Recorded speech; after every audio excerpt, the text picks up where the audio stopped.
Pada video ini kita akan membahas pemodelan pola hubungan yang tidak linier, di mana kita akan bahas dua pendekatan, yaitu regresi polinomial dan fungsi tangga.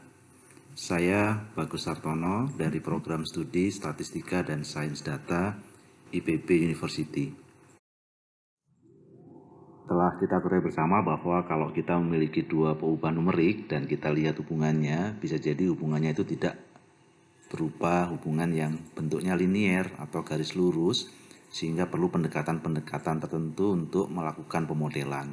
Beberapa pendekatan yang sudah kita sebutkan pada video yang lain itu antara lain adalah regresi polinomial, fungsi tangga, dan regresi spline.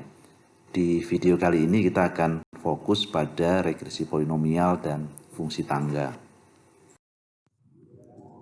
Model dari regresi polinomial dapat kita nyatakan dalam bentuk Y sama dengan beta 0 plus beta 1X, beta 2X kuadrat, dan seterusnya sampai beta yang ke D X pangkat.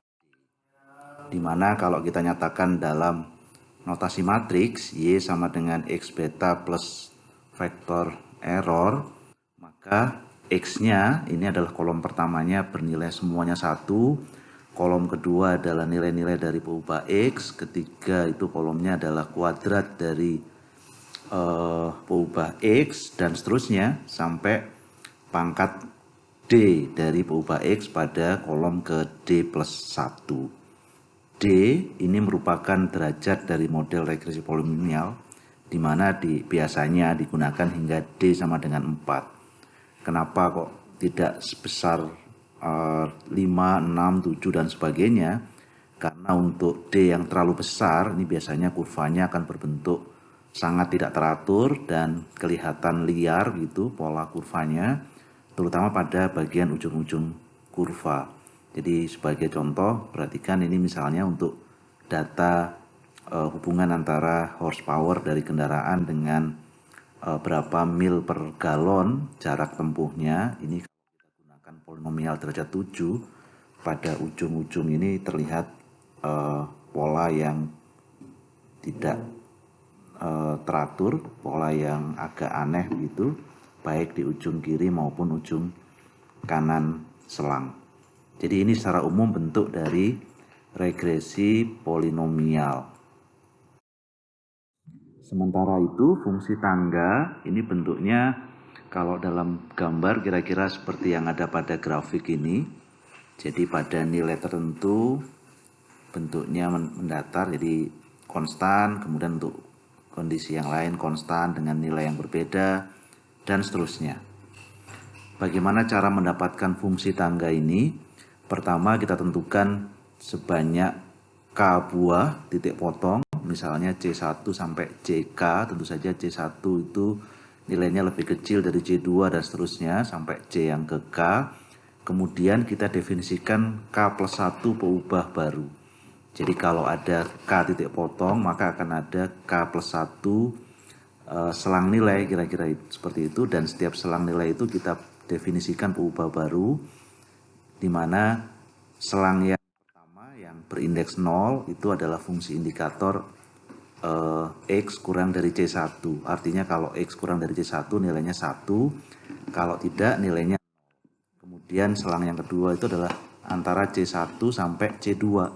Jadi kalau ada amatan yang nilai X-nya pada selang C1 sampai C2 kita beri nilai 1, kalau tidak kita beri nilai 0.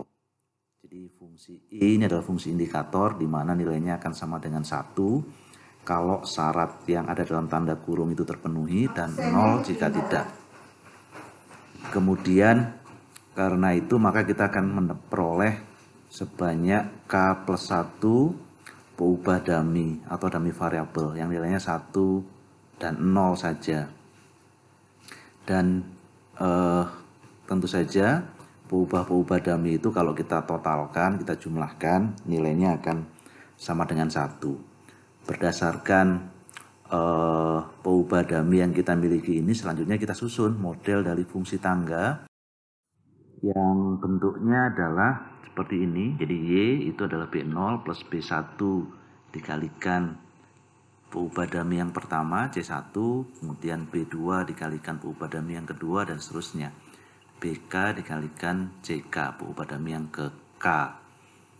Kalau kita notasikan dalam bentuk matriks, ini Y sama dengan X beta, maka X-nya itu sama dengan regresi linear secara umum. Kolom pertamanya nilainya semuanya 1, karena ini untuk intercept beta 0, sementara kolom-kolom yang lain itu adalah peubah dami, di mana setiap baris itu hanya ada satu yang nilainya 1, yang lainnya 0. Jadi K buah kolom yang baru itu nilainya 1 atau 0 saja, dan setiap baris hanya ada satu buah yang nilainya 1. Jadi tidak ada yang dari 1, jadi maksimal 1. Kalau dia adalah dari selang yang pertama yang C0, maka semua peubah dami C1, C2 sampai CK ini semuanya nilainya 0.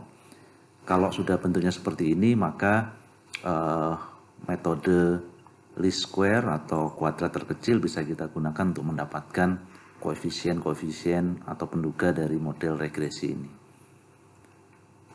Prediksi nilai dari peubah respon untuk setiap selang nilai atau sekatan dari peubah X tadi tidak lain adalah rata-rata peubah respon pada selang tersebut. Jadi gambar di atas ini adalah kita bagi menjadi 12 selang nilai. Jadi ini selang nilai yang pertama, ini kedua dan seterusnya, ketiga, keempat dan sebagainya.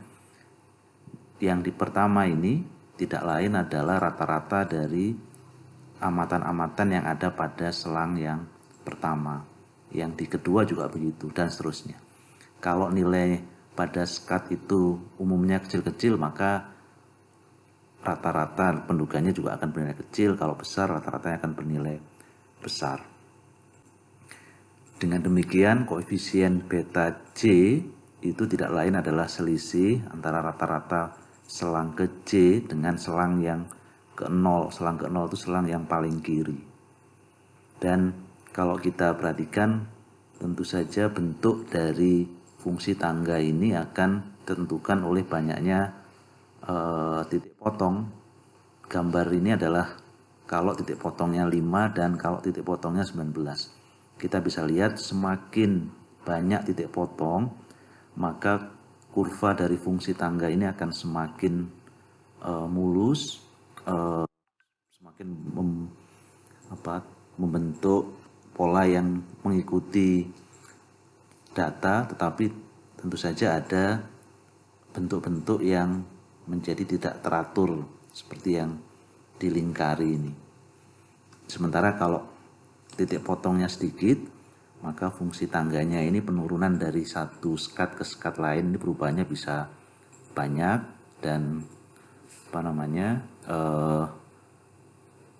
anak tangganya ini lebar-lebar. Sementara yang di sebelah kanan ini anak tangganya akan kecil-kecil karena titik potongnya banyak. Demikian penjelasan mengenai penggunaan regresi polinomial dan fungsi tangga untuk mengidentifikasi pola tidak linier pada hubungan antara dua peubah numerik Y dan X. Terima kasih.